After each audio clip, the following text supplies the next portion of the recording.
Welcome to podcast Agak Aneh. Di mana ada keanehan, di situ ada podcast Agak Aneh. Karena yang aneh hanya di podcast Agak Aneh. Kalau nggak aneh, bukan podcast Agak Aneh namanya. Namanya podcast Agak Aneh. Ya aneh lah. Oke, sebelumnya saya ucapkan Assalamualaikum warahmatullahi wabarakatuh. Dan salam sejahtera untuk kita semuanya. Dan di kali ini ada beberapa hal yang mau saya katakan dan pastinya ini sangat panjang ya. Jadi pada kali ini temanya pemimpinnya. Pemimpin dari keseluruhan. Jadi temanya salah pilih pemimpin maka rusaklah suatu negara. Jadi itu judulnya kali ini. Ya, waalaikumsalam warahmatullahi wabarakatuh. Dan ini adalah tema yang baik ya menurut saya, tapi nggak tahu menurut kalian sekalian. Dan simak aja dari pendapatku, ini mungkin suatu hal tema yang menarik untuk kita bicarakan agar semuanya kita paham dan saling mengerti dan mendengar antara pemerintah dan pemimpin-pemimpin lainnya dan masyarakat agar suatu saat bisa saling sinkron gitu atau bisa saling bersamaan gitu. Antara komunikasi ini komunikasi selaras. Nggak selaras kawan payah. Mungkin langsung aja dari tuan rumah gitu ya, Wajal. Langsung sebutkan per poin gitu yang kita bahas dari mulai mana sampai mana. Dan selanjutnya saya akan nanti membahas di poin-poin selanjutnya. Jadi seperti mungkin langsung aja gitu. Poin pertama langsung disampaikan oleh tuan rumah Wajal. Siap itu Butong langsung menyampaikan poin selanjutnya. Oke, begitu aja. Oke, pada tema judul salah milih pemimpin maka rusaklah suatu negara. Jadi yang saya jelaskan ketika kita salah pemimpin maka rusak hasilnya. Jadi yang seperti kita lihatnya dengan kebijakan-kebijakan yang nggak jelas dan nggak tepat, dan secara kita lihat keseluruhan pergerakannya sangat lambat walaupun dibuat juga begitu ya. Jadi seperti yang kita pertimbangkan dari poin pertama ini salah pemimpin untuk menjabat gitu ya. Perbandingan presiden sebelumnya dan sekarang kalau melihat dari sisi bencana gitu ya. Kalau kita lihat sisi bencana musibah yang dilanda waktu pas zaman Pak Jokowi gitu ya, presiden sebelumnya. Untuk yang paling terbesarnya yaitu wabah penyakit COVID-19 gitu ya. Di waktu di tahun 2019 itu ditetapkan sebagai bencana nasional karena keseluruhan gitu ya. Tapi itu bisa ini kawan-kawan. Bisa ditetapkan bencana nasional yang keseluruhan dan penanganannya pun sangat tidak begitu lama gitu ya. Hanya nggak begitu lama lah pokoknya kita lihat, dan penanganan cepat tadi dari karena kebijakan dan keseriusan suatu pemimpin. Tapi pada kali ini kita membahas di ini ya, musibah gitu ya, yang paling dampak terbesarnya gitu ya. Dan di sini yang saya sukai dari mantan presiden kita Jokowi itu cepat penanganannya dan tepan bencana nasional. Akan tetapi pemimpin yang baru ini, yang baru berjalan setahun ini, Pak Presiden Prabowo, begitu musibah terbesar ini seperti bencana di Pulau Sumatera, Aceh, Sumatera Utara, dan Sumatera Barat, ketika suatu bencana, mengapa tidak ditetapkan bencana nasional? Situ yang sangat aneh dan disayangkan, begitu ya. Dan masih banyak beberapa hal sangat dianehkan. Apa mungkin presiden yang sekarang ini takut kalau menetapkan bencana nasional, takut kebongkar semuanya atau semua jajarannya, bisa jadi gitu ya. Kalau ditetapkan sebagai bencana nasional, kemungkinan keburukan kerja para pemimpin maka ketahuan. Jadi inilah musuh dalam selimut dalam rakyat gitu ya kawan-kawan sekalian. Bukan berarti maksud menyalahkan atau apa gimana ya masyarakat, cuman untuk meminta hak masyarakat agar supaya adil gitu ya. Jangan mencari keuntungan di atas penderitaan rakyat gitu ya. Untuk memperkaya diri sendiri. Jadi harus adil. Udah gitu banyak macam-macam statement lah gitu ya kan yang kita ketahui. Yang BNPB lama bergerak, begitu presiden datang baru dibuat tenda, baru banyak lagi statement apa namanya waktu pas apa penanganan bencana listrik hidup 93% kata Pak Bahlil. Ternyata sebenarnya tidak gitu ya. Seperti apa yang dalam masyarakat dan terus terang sebenarnya tidak. Dan masih banyak lagi dan Pak Prabowo mengatakan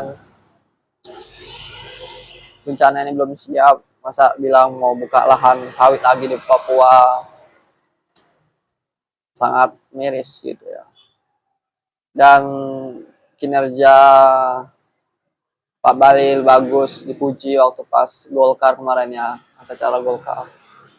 Dan masih banyak gitu, masih Pulau Sumatera ini dilanda bencana. Pak Prabowo mengeluarkan statement membuat masyarakat makin parah terluka gitu. Jadi sebenarnya apa sih yang mau dimaukan pemimpin? Ya nggak masuk akal gitu ya.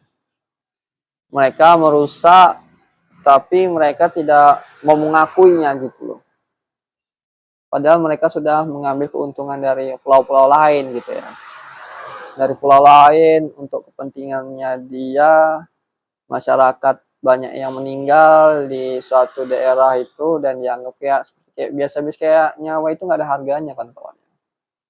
Dan mereka lebih mementingkan jabatan, uang, kekuasaan itulah. Jadi kalau udah kekuasaan, meganglah itu semuanya. Mereka kayak gimana ya, nyawa manusia itu dianggap nggak berarti. Padahal di dalam agama Islam di situ disebutkan ya, kalau ini yang tauku ya, padahal penciptaan paling tersulit tuh manusia gitu ya. Dan kayak enteng aja gitu ya. Dan sangat aneh. Itulah yang tadi poin pertama tadi, perbandingan ya. Pemimpin sebelumnya dan pemimpin sekarang dalam menangani musibah gitu ya, yang paling besar gitu ya. Walaupun di presiden sebelumnya, mantan presiden sebelumnya banyak macam-macam musibah sih. Cuman yang saya ambil yang inti-intinya terbesar aja gitu. Waktu ketika bencana besar seperti wabah itu kan perlu di Pak Jokowi di masa-masa 5 tahun yang kedua gitu ya, kalau nggak salah gitu ya, dari 2019, 5 tahun lebih. Jadi itu guys, jadi kalau untuk penanganan, kalau untuk presiden sekarang ini lambat lah menurut saya, karena dia sebagai pemimpin komando untuk memimpin menteri yang lain seharusnya cepat gitu ya, karena nggak mungkin suatu menteri itu bergerak tanpa arahan presiden. Jadi begitu. Jadi kita harus mengikut gitu ya. Jarang yang namanya menteri itu membelok. Kalau misalnya menteri itu mau berbuat bagus di wilayah untuk suatu masyarakat itu jarang kali. Mereka nunggu arahan baru bergerak. Kalau enggak mereka dipecat. Jadi gitulah menurut pendapat saya. Jadi nunggu arahan baru kerja. Kalau untuk yang kemanusiaan jarang mereka berpikir gitu ya. Jadi begitu untuk di poin yang pertama ini. Poin kedua yaitu tentang mengapa para bekerja di kabinet merah putih Pak Prabowo ini jarang mau menaikkan status ini bencana nasional gitu ya, jarang mau buat video-video. Jadi itu poin selanjutnya, mungkin langsung saja dari penjelasan beliau. Poin kedua ini mengenai tentang mengapa para di kabinet bawahannya Pak Prabowo mengapa tidak berani speak up untuk ngobrol tentang bencana ini ya, jadi bahas bencana nasional ini. Kenapa mereka tidak mau hanya sekedar sumbangan?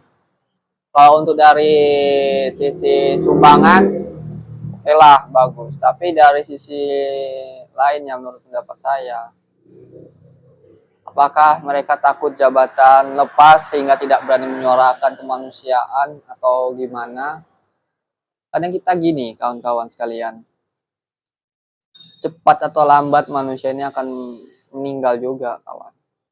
Buat apalah namanya suatu jabatan? Kalau ketika kita tidak bekerja di suatu jabatan pun, kalau kita lihat mereka kan sudah ada uang gitu ya, ada penghasilan. Apakah mereka masuk di kerja di suatu lembaga negara agar supaya banyak duitnya atau gimana? Banyak duit tuh nggak mesti harus kerja di negara supaya keren atau pengen dipandang secara aman. Semua itu bisa saja kaya dengan cara kita usaha gitu. Dipuji agar supaya kita keren, oh kerja di pemerintahan agak keren, buat apa gitu kalau kita nggak berani menyuarakan, hanya apa ya dibilang ya, hanya manis di awal aja sebelum kita menjabat, masih nyalon, nanti aku jadi suatu pemimpin kerja di ini, maka aku akan bantu masyarakat. Tapi nyatanya apa? Kalau hanya bantu itu sekedar biasa. Yang penting ialah sampaikan hak aspirasi itu kepada para petinggi agar supaya apa, ngerti gitu. Jadi jangan sekedar apa ya, hanya sekedar cari amannya aja gitu. Kalau cari aman mending nggak usah kerja di pemerintahan gitu. Kadang pun kita lihat sendiri pemerintahannya kan lambat walaupun membantu. Jadi gitu, heran untuk para bawahan Pak Presiden ini membahas gitu ya, apa takut bagaimana mencari aman, mungkin bisa jadi gitu. Inilah yang sangat disayangkan pada mereka untuk mewakili rakyat ternyata tidak sesuai apa yang diharapkan gitu. Kalian menutupi hal-hal yang sudah sewajarnya diungkapkan. Anda itu sebenarnya jahat. Kalau dalam bahasa agama Islam menurut saya ini jolim gitu. Jadi kita itu tidak boleh kan kawan jolim gitu ya. Jadi kalian oke lah bisa cari aman di dunia, tapi apakah bisa cari aman di pengadilan akhirat? Jawabannya pasti belum bisa. Itu udah jelas. Di poin ketiga ini saya akan bercerita tentang mengapa para kinerja bawahannya Pak Prabowo ya, seperti listrik belum kelar, dibilang 93% udah kelar, ya kan? Baru BNPB bangun tenda ketika Pak Presiden mau datang. Jadi menurutku gini ya, kayak hanya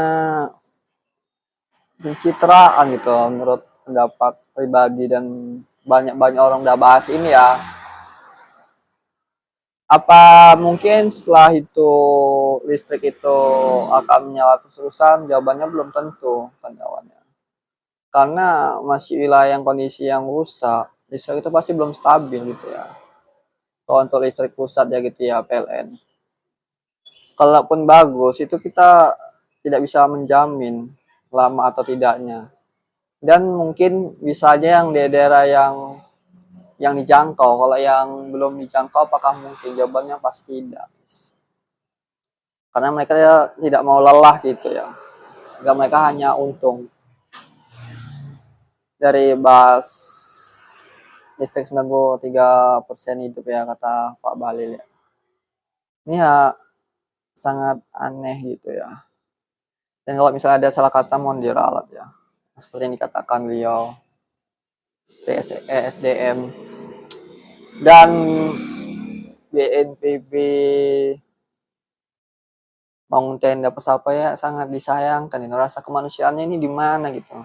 Bangun tenda ketika Pak Presiden mau datang, sebelumnya mereka mau ngapain? Cari enaknya aja atau simpati. Inilah yang sangat disayangkan. Dan yang hal anehnya, masyarakat butuh pertolongan, mereka sembunyi gitu. Ini yang sangat aneh kan. Bukan maksud menjelekkan atau gimana ya kawan-kawan sekalian. Di sini agak sadar gitu. Rasa kemanusiaan itu harus adil. Jangan ketika sudah para petinggi datang baru kalian itu cari muka, jangan. Soalnya di mata Allah itu semua manusia sama, nggak ada kaya nggak ada miskin. Cuman kebanyakan umat-umat ini lah sering memandang itu tadi jabatan. Kalau jabatan ini dihormati, kalau nggak ada jabatan ya enggak ya. Di situ sangat sayangkan. Mungkin aneh lah gitu. Menurut kawan-kawan sekalian kayak mana gitu. Kita kerja ketika udah ada pemimpin datang, siap tuh kerja, kalau enggak ya enggak. Yalah, yang perlu harus dibenahi agar kita sadar gitu ya. Ibaratkan ini kerbo dipecut baru kerja, kalau enggak ya enggak gitu. Jangan kan kawan. Masalah ini kemanusiaan itu loh. Kayak kalian menganggapnya kayak masyarakat ini terlalu nggak penting kah apa kayak mana nyawa manusia. Tuh yang sangat disayangkan. Jadi inilah poin ketiga tentang kinerja itu tadi ya. Masalah 93% listrik hidup sama bangun tenda BNPB itu jadi satu karena bersamaan gitu ya menurut walaupun sebenarnya tema ini bisa dibuat dua gitu ya, antara listrik dan tenda seharusnya bisa dibuat 2 poin, cuman jadi saya satukan menjadi poin ketiga. Dan poin selanjutnya yaitu poin keempat mengenai korban jiwa yang sudah banyak. Jadi langsung saja ke apa ya, ke butong poin keempat nih, masalah korban yang sudah banyak. Seperti hal yang kita ketahui, liputan media, judul-judul dan semuanya lah berita mengenai tentang korban jiwa ya. Yang saya tahu melihat di media. Sudah banyak korban jiwa yang meninggal sekitaran 1000-an, bahkan pun ada yang bilang juga lebih. Jadi di sini loh sangat aneh gitu. Banyak korban jiwa tapi penanganannya masih lambat. Sebenarnya bisa saja cepat. Apakah mereka takut uangnya habis kah? Apa kayak mana kah? Saya sangat tidak mengerti gitu. Semua itu bisa cepat kalau kita mau usaha dan mengeluarkan uang lebih gitu. Kalau masih mikir ini, mikir itu, ya makin parah gitu kondisinya. dan makin menyebabkan korban makin banyak berjatuhan lagi yang meninggal. Disebabkan apa? Karenanya lambat membuat banyak yang korban meninggal gitu ya. Yang pertama yang menyebabkan korban meninggal itu ya otomatis kelaparan. Baru cuaca itu tadi ya. Dan sudah namanya udah kelaparan otomatis meninggal, ditambah lagi ini penyakit lagi belanja dan semuanya lah. Itu tadi sangat disayangkan. Begitu banyak korban berjatuhan dan lambat. Sebenarnya kalau mereka mau cepat datangkan helikopter banyak dan semua dikerahkan, itu semua bisa teratasi dengan cepat dan nggak banyak nambah korban. Dan pada nyatanya ini udah minggu keberapa, hari keberapa, tapi masih saja belum kelar gitu ya kawan-kawannya. Padahal bisa saja didatangkan alat berat yang aksesnya tidak terputus dari Aceh, Banda Aceh gitu ya, yang masih daerah aman ya. Dari sana kalau misalnya ada alat berat datangkan dari sana semua kan. Jadi penting juga gitu ya, setiap provinsi itu harus punya ada helikopter gitu ya, minimal ya 5 gitu ya. Tapi ya kayak mana ya, namanya transportasi yang seperti itu mahal ya helikopter ya biayanya. Biaya perawatannya aja mahal, apalagi helikopternya bisa di atas 10 M ya, tergantung jenis juga dan kualitasnya. Jadi penting juga ini kita benahi gitu ya saudara-saudara sekalian. Harus cepat tanggap, dan karena Anda digaji oleh rakyat, jadi harus ngerti lah gitu. Jadi jangan nambah korban jiwa lagi. Jadi itu ketika suatu kinerja lambat maka hasilnya tidak bagus dan makin menambah. Jadi itu. Dan ini pendapat aja, apakah mungkin mereka takut biayanya habis atau kayak mana? Itu tadi poin keempat. Masih tidak tahu jalan pikiran mereka gitu ya. Sangat miris. Dan masih saja mereka masih mikir enteng. Ya begitu poin keempat ini, tentang masalah korban yang banyak meninggal. Di poin kelima ini ialah menolak bantuan dari pihak asing. Jadi dari tema ini poin ke-1 sampai poin kelima ini ya bukan berarti masuk menyalahkan pakai mana, tapi dengan seiring waktu otomatis masyarakat menyalahkan karena kebijakan yang tidak jelas, hanya sekedar omong-omong dan lambat, jadi masyarakat itu resah gitu ya. Karena pemerintah itu hadir kalau masyarakatnya tidak membayar semuanya, kalau misalnya tidak membayar pajak, tidak bayar biaya bangunan rumah gitu, kayak mana gitu pendapatan negara tumbuh gitu ya. Soalnya dari pajak dari semua macam dimintai, kalau dan padanya itu mungkin kurang. Yang sangat diherankan begini, kita ambil poin simpelnya. Mengapa di negara lain itu bisa maju tanpa memintai uang ini, uang itu, pajak? Nah, karena mereka pandai mengelola sumber daya manusia dan ekspor dan segala macamnya, import ekspor. Karena mereka punya ini kekuatan yang besar, jadi mereka tidak mengandalkan uang-uang dari rakyat gitu ya. Pandai mengelola sumber daya alamnya, sumber daya manusianya yang tidak secara berlebihan. Itu sisi lain sekedar tadi ya. Yang di poin kelima ini, mengapa tidak mau menerima bantuan asing? Ya asing yang mengeluarkan tangan seperti kita lihatlah media-media. Seperti Malaysia, Cina, dan Australia gitu ya. Mengapa Pak Prabowo ini tidak mau ini ya menerima dan menolak. Apa mungkin kalau misalnya tujuannya takut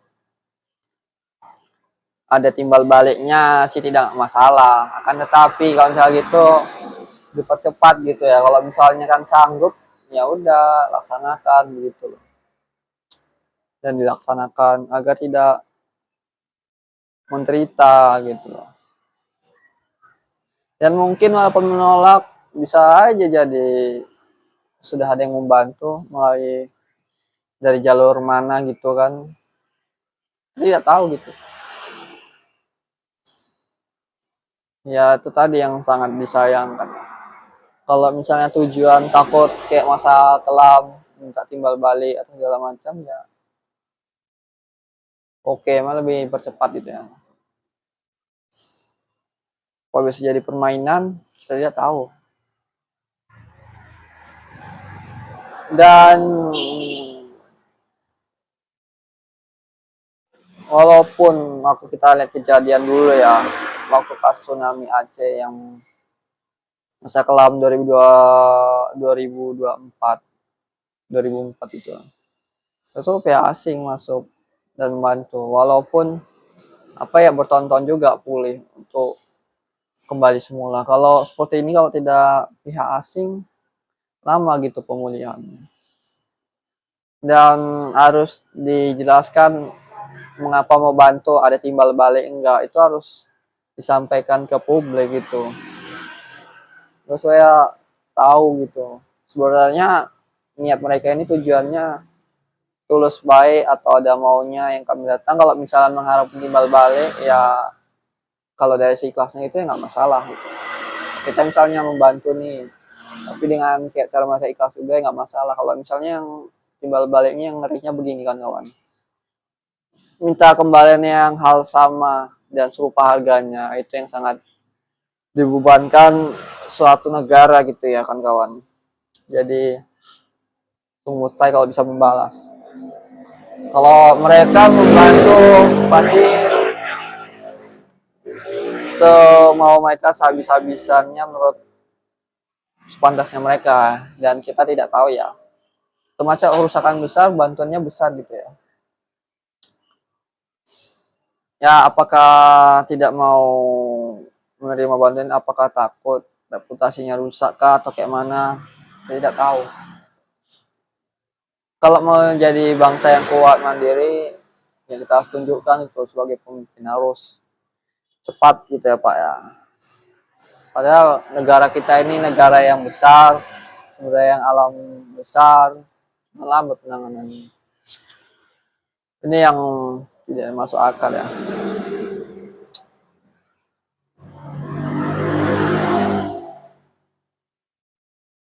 Dan poin selanjutnya itu ya poin ke-6, pengalian isu di balik bencana. Seperti ya kita tahulah pengalian isu dan membuat apa yang tadi seperti yang saya bahas, yang apa yang udah tadi ya, pendirian tenda sudah, listrik 93 tadi persen udah yang saya jelaskan tadi ya. Dan selanjutnya poin ke-6 ini nih, pengalian isu kayak bicara tentang berita lain. Pak Prabowo statement mau buka sawit lagi ya di pedalaman Papua. Mau seberapa rusak gitu ya. Dan wilayah mereka ini sudah banyak gitu. Di Aceh, Kalimantan, dan Papua. Mungkin langsung saja dijelaskan oleh Tong itu ya, poin ke-6 ini pengalian isu. Di pengalian isu inilah yang sangat saya tidak setuju. Mengapa? Dikala musibah belum kelar, belum usai, presiden kita mengeluarkan statement yang kita ketahui memuji kinerja Bahlil. Pak Bahlil bagus, baru mau buka sawit lagi pedalaman Papua. Itu entah benar atau enggaknya dikerjakan atau kapan atau tidaknya, jangan makin membuat keruh suasana gitu. Nah, di sini buat masyarakat makin terluka gitu. Mau sampai mendalam luka kayak seperti apa lagi sih yang ditimbulkan oleh apa rakyat gitu ya. Dan di sini harus kita sadari, janganlah menambah lagi merusak hutan walaupun itu punya negara.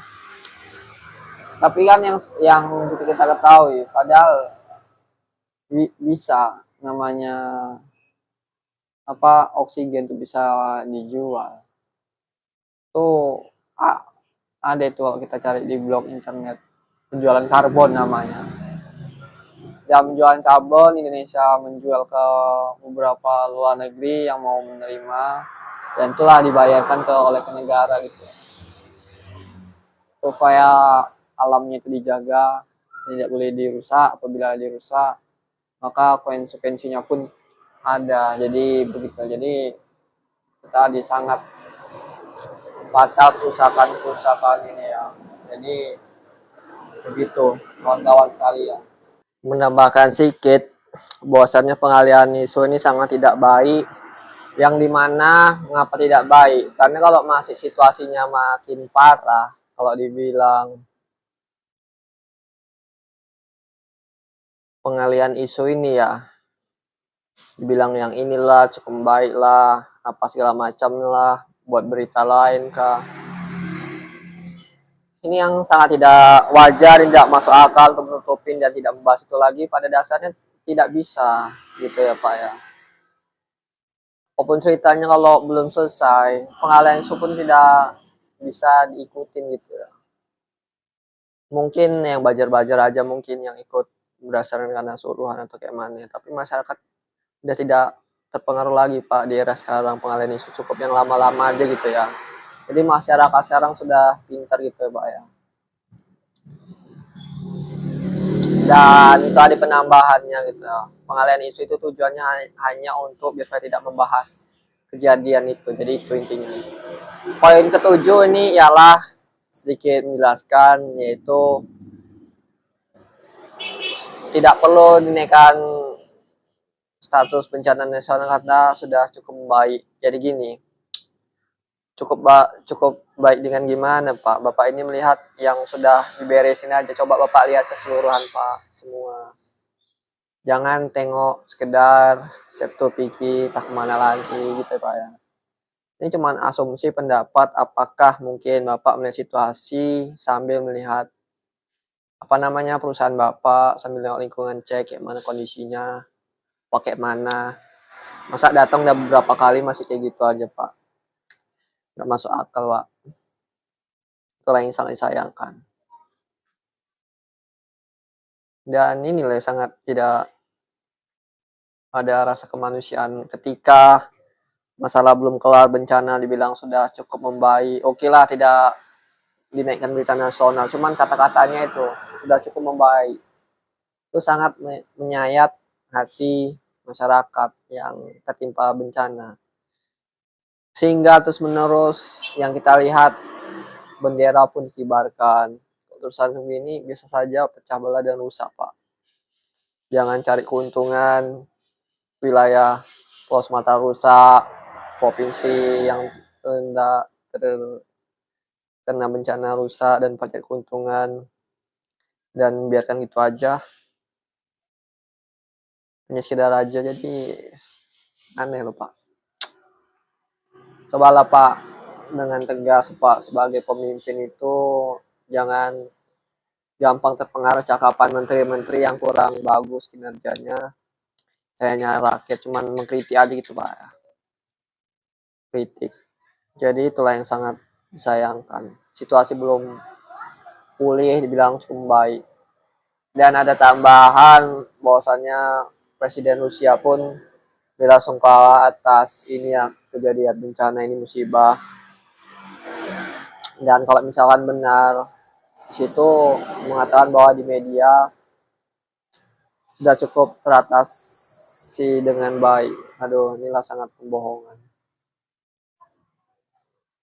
Dan inilah yang sangat disayangkan. Jadi kalau untuk di poin ketujuh ini sangat aduh aneh lah. Situasi belum bagus, sudah dibilang cukup membaik. Dan poin ke-8 ialah kalian melihat di media Pak Prabowo, mengapa tidak ada postingan bencana. Atau kalian heran tidak kenapa tidak ada postingan bencana gitu ya. Jadi postingan yang baik-baik aja gitu. Poin ke-8 itu kita bahas. Mungkin langsung aja poin ke-8 ini dibahas oleh Hutong. Di poin ke-8 ini membahas tentang media sosial Pak Prabowo ya. Kenapa Pak Prabowo tidak memposting video atau story mengenai tentang bencana gitu. Pak Presiden pasti tahu, cuman kan nggak mungkin dia memposting. Paling dari jajaran bawah-bawahannya gitu ya. Kalau asumsi pendapat saya, mungkin apakah takut diketahui negara lain itu gimana gitu ya. Oke lah, takut biar supaya negara lain tidak tahu. Cuman gini loh Pak, walaupun Bapak buat kayak gitu gak ada masalah, cuman harus ngerti lah Pak, dibenahi dengan segera mungkin. Bagus ini dah ini keberapa hari keberapa gitu ya, kasihan mereka yang sudah lama tidak merasakan seperti semula dan tidak ada listrik. Jadi mohon persepatlah gitu Pak. Cuman aneh gitu ya. Oke lah nggak masalah kalau misalnya tidak supaya negara yang tidak tahu. Cuman itu tadi Pak, lebih tercepat lagi gitu ya Pak ya. Kasihan nanti bagi korban bisa kena gangguan psikologi dan segala macamnya. Jangan mikir agenda Bapak MBK tapi masyarakat masih sulit Pak di daerah bencana itu Pak. Tapi pun Pak, walaupun Bapak tidak memposting atau segala macam, tapi kan banyak media luar atau negara luar yang sudah tahu Pak. Jadi seperti kata pepatah, pandai-pandainya tupai meloncat bahkan jatuh juga Pak. Ya ini Pak, tidak sesuai apa yang Bapak katakan dan banyak orang sudah tahu dan melihat.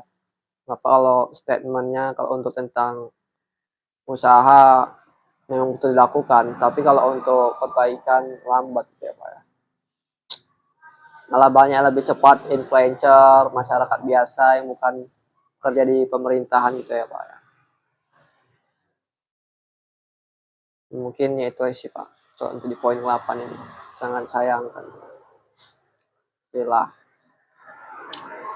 sedikit menambahkan poin-poin sebelumnya, tidak mau menerima bantuan takut timbal balik.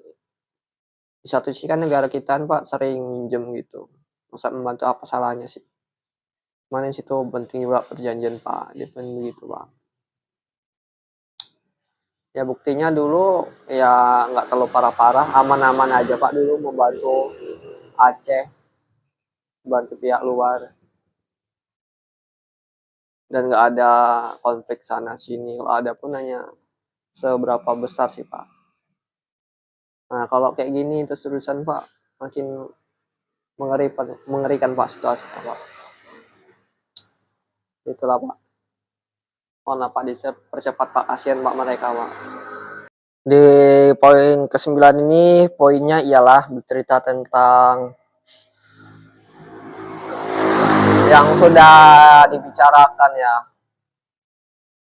pada Bapak Harrison Ford Hollywood gitu ya, aktor Hollywood, memberitahu kepada Kemenhub tentang hutan ini ya yang terjadi di Indonesia ini. Padahal udah ada sangat lama diceritakan ya. Lebih lengkapnya tengok berita di YouTube itu yang mengenai Harrison Ford membahas tentang hutan ya, berbicara sama Kementerian Kehutanan dan masih tidak dipedulikan dan dibuka terus. Jadi ini akibatnya. Dan ada beberapa juga waktu pas Pilpres dulu ya, antara persaingan Pak Jokowi dan Pak Prabowo, di situ dijelaskan mengenai lahan Pak Prabowo ya, yang jelas sama Pak Jokowi itu mempunyai lahan di Aceh sebesar bla bla bla, dan juga di Kalimantan juga ada, dan ini juga masih status bencana belum usai, mau buka lahan sawit di pedalaman Papua ya. Ini mau seberapa besar gitu kerusakan yang dibuat kalau begini terus, dan tunggu aja lah makin parah. Indonesia makin parah rusak gini ya. Jika diakibatkan pemimpin yang mencari keuntungan yang sangat besar. Yang ditakutkan gini ya, yang tidak adil keadaan tuh,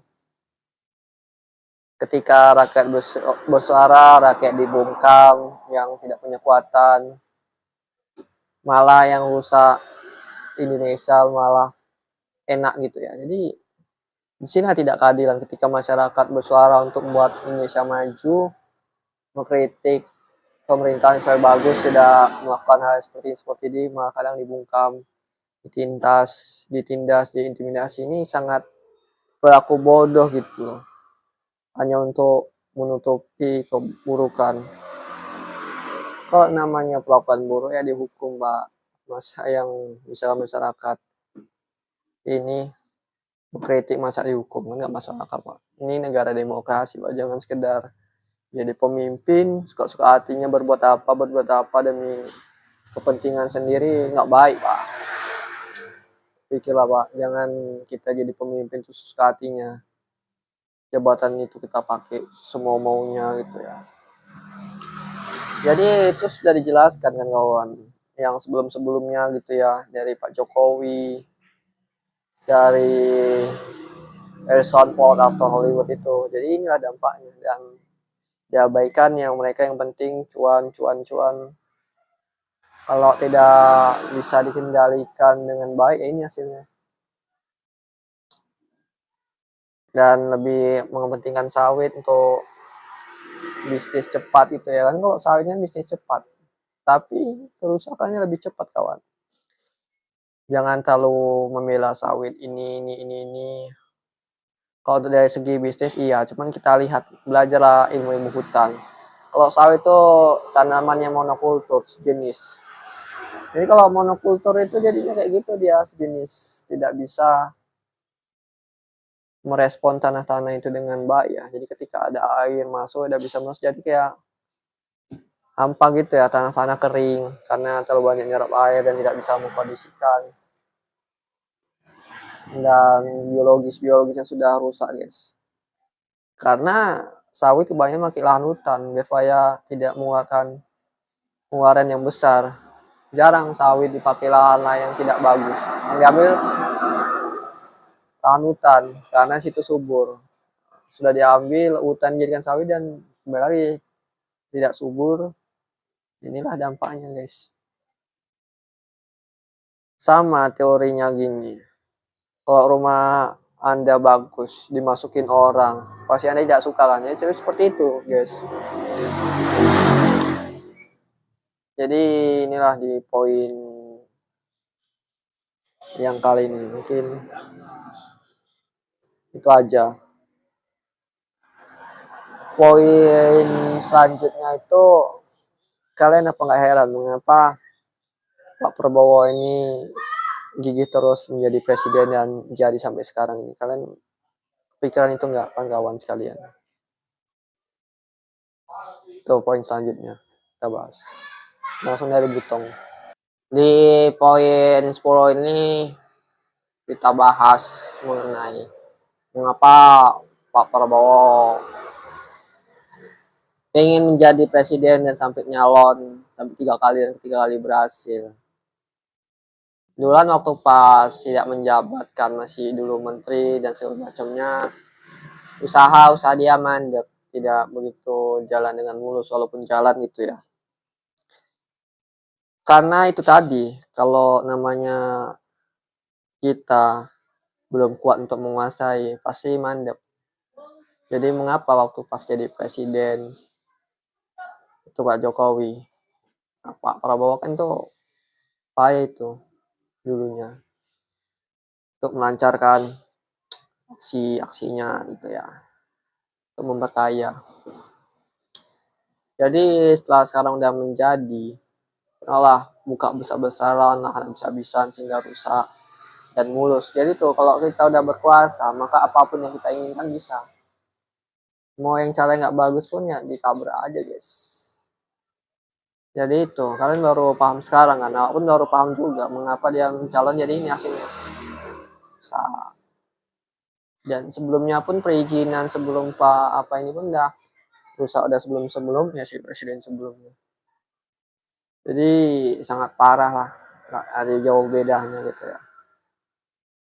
Baru banyak netizen dan segala macam mengkaitkan tentang Gus Dur, ngomong Gus Dur, Pak Prabowo ini orangnya tulus, apa segala macam. Jangan kita landaskan itu. Belum tentu selamanya orang itu tulus, aslinya tulus kawan. Tidak selamanya. Kalian pernah dengar gak orang baik itu selamanya baik dan jahat selamanya jahat? Belum tentu. Kadang tidak kemungkinan guys. Kadang baik bisa jadi jahat dan jahat bisa jadi baik, itu tergantung ya situasi dan keadaan seorang tersebut. Jadi jangan patokan pakai itu aslinya betul semua gitu ya. Enggak semuanya apa yang dibilang dia betul semua yang Pak Alam Gus Dur itu. Hanya beberapa aja yang pas itu ya, dugaan-dugaan beliau gitu. Jadi kita jangan patokan ke situ guys. Jadi itu apapun ceritanya kalau kita udah memimpin dan berkuasa yang paling tinggi, jadi apapun lancar guys. Jadi ya itulah guys. Kalau kita sudah berkuasa, pengen aja. Seperti yang kayak kata-kata orang, harta, tahta, jabatannya itu tadi. Kalau udah jabatan, jadi semuanya pun bisa didapatkan. Setelah kalau udah jabatan, duit apalagi gampang, apalagi cewek lebih gampang guys. Semuanya. Itu guys, kalau kita ngejar harta, belum tentu bisa didapat jabatan. Tapi sebelum menjabat, kita harus punya uang, jadi harus keseimbangan gitu ya. Jadi begitu di poin 10 ini. Dan poin selanjutnya mungkin langsung dijelaskan oleh dari tuan rumah ya, wajar gitu. Pada poin ke-11 ini yang isu kalau misalkan benar sangat tidak masuk akal, bahwasanya pemerintah mau meluncurkan dana 16T untuk perbaikan atau reboisasi hutan Brazil gitu ya, 16T. Ini yang nggak masuk akal ini. Negara luar rusak, pemerintah mengerti kalau misalnya dijalankan itu sangat tidak adil. Sementara Indonesia yang rusak tidak memperbaiki, malah kesusahan. Ini yang tidak masuk akal, tidak adil. Mau mencari kebaikan dipuji tapi negara sendiri hancur ya. Konsepnya gini, takutnya akan kejadian masa mendatang. Kalau pejabat itu ya, kalau udah namanya udah banyak duit kan, Indonesia rusak, mereka bisa guys pindah ke sana sini negara, ngontrak lah atau beli rumah lah apa segala macam, tuh pindah ke satu tempat gitu ya. Bagi yang banyak duit enak, bagi yang masyarakatnya udah hancur Indonesia ini mau kayak mana guys, ya udah tinggal menikmati aja gitu ya.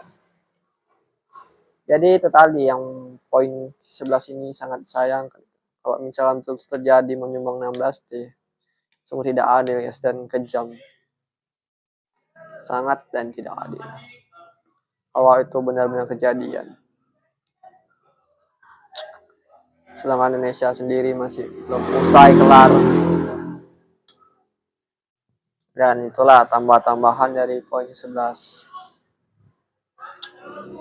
Dan poin selanjutnya, poin ke-12. Ini apakah Indonesia ini sebenarnya merdeka secara umum? Itu poin ke-12, poin terakhir, mungkin bisa dijelaskan oleh Butong. Apakah Indonesia ini sudah merdeka? Itu aja. Baiklah, ini poin terakhir, poin ke-12. Apakah sudah merdeka? Kok menurut saya tidak. Mengapa? Banyak masih masyarakat miskin dan masih masyarakat terisolasi, dan itu semua hanya kata merdeka sebagai simbol negara udah merdeka dari penjajah ya. Tapi kalau untuk di rakyat sendiri, apa merdeka enggak, malah dijajah oleh pemerintahan sendiri gitu ya, tidak adil. Masih banyak orang miskin dan masih banyak belum sejahtera dan masih banyak pengangguran dan masih masyarakat belum dapat kerjaan yang banyak, dan untuk yang sakit masih banyak belum teratasi dengan segala macam lah. Jadi kalau untuk bilang merdeka itu hanya sekedar kata-kata, Indonesia mereka tidak dijajah aja gitu negara lain, tapi dijajah dengan secara lain gitu ya, dijajah oleh hutang dan segala macam. Kalau nggak hutang nggak mungkin Indonesia ini maju. Tapi dibilang maju apa gimana ya, belum maju sih dibilang. Makin makin ngeri lah intinya. Sangatlah aneh. Majuannya sekedar ini ya, merdeka wilayah, tapi dari segi lain masih banyak yang belum dapat penerangan listrik dan segala macam, dan masih ada yang terkebelakang. Dan merdeka itu hanya sebagian kota-kota besar ya guys. Merdeka itu hanya para pemimpin dan pejabat yang menikmati hasil uang dengan cara yang tidak bersih gitu. Dari menderita rakyat atau penderitaan masyarakat ya rakyat. Jadi ya itu merdeka dari finansial gitu ya bagi mereka, tapi bagi masyarakat tidak, rakyat. Dan tambahannya ialah, lucunya gini ya, kenapa sebelum merdeka banyak yang tidak bisa dikuasai, tanah-tanah dan semuanya ya, karena dijajah. Tapi setelah merdeka kenapa tanah bisa dikuasai pemerintah dan besar-besaran, dan masyarakat tidak bisa dapat akses ke ini ke itu yang hanya sedikit minim gitu ya. Dan jadi punya pemimpin lah gitu. Kalau untuk negara sebenarnya enggak, itu bagi-bagi yang punya wilayah aja, segelintir orang yang punya banyak duit. Ya sudah, udah bukan negara. Katanya negara, kok negara itu punya negara, pasti semua bisa memakai orang Indonesia, tapi nyatanya udah di peta-peta kan udah punya orang sebenarnya bagi para pemimpin gitu ya. Jadi sebenarnya sangat dia sayangkan ketika sudah merdeka rakyat tidak bisa mencicipin, malah jadi sekelompok orang-orang yang punya kepentingan, jadi gitu ya. Jadi sebenarnya ya belum merdeka dari banyak-banyak aspek lah, dari pendidikan, dari kesehatan, dari lapangan kerja, orang yang tidak punya rumah, dan itulah poin terakhir. Oke, itulah tadi pembahasan kita dari poin ke-1 sampai poin ke-12 sesuai tema judul pada kali ini ya. Apabila ada salah kata, mohon maaf, ini sekedar mengkritik ya kinerja. Karena pun mereka pun digaji karena dari uang rakyat juga, walaupun dari sumber daya alam juga ada gitu ya. Dan mungkin itu saja, kita akhiri. Jangan terlalu percaya. Apabila kita percaya, maka sakit hati luar biasa. Sedarnya aja. Dan apabila kita sudah tahu faktanya, maka hasilnya tak mengecewakan. Jadi bersikaplah biasa-biasa aja. Dan setelah jabatan habis, pilihlah betul-betul bagus. Jangan berdasarkan dari terima uang, inilah, itulah. Gara-gara pemilihan, musuhan sama keluarga dan kawan. Ada juga yang sampai tidak diinginkan lah, sampai main senjata atau apa, itu suatu hal yang bodoh gitu kalau misalkan seperti itu. Jadi itulah, apapun ceritanya, jangan asal-asal milih, yang berdasarkan wah ini tengok biografi dulunya kayak mana gitu ya. Kalau ada masalah tengok ada sisi masalah enggak ini pemimpin. Kalau yang salahnya banyak jangan dipilih. Gitu. Yang kita lihat sebelumnya di beberapa presiden ini sudah ada 3 presiden latar belakang TNI gitu ya. Bukankah nyalakan TNI-nya atau kayak mana, tapi ya kayak gitu guys. Lebih baik dari kalangan lain aja ya. Jadi itu aja. Kalau menurut saya pribadi. Itu aja yang dapat saya sampaikan. Lebih lebihnya pakai mana. Mohon maaf apabila ada salah kata dan sekedar mengkritik dan tidak ada menjelekkan suatu institusi, cuman dari sifat karakter orangnya ya. Jadi itu aja dan saya akhiri dengan assalamualaikum warahmatullahi wabarakatuh dan salam sejahtera untuk kita semua. Dan sampai jumpa di video-video selanjutnya. Terima kasih.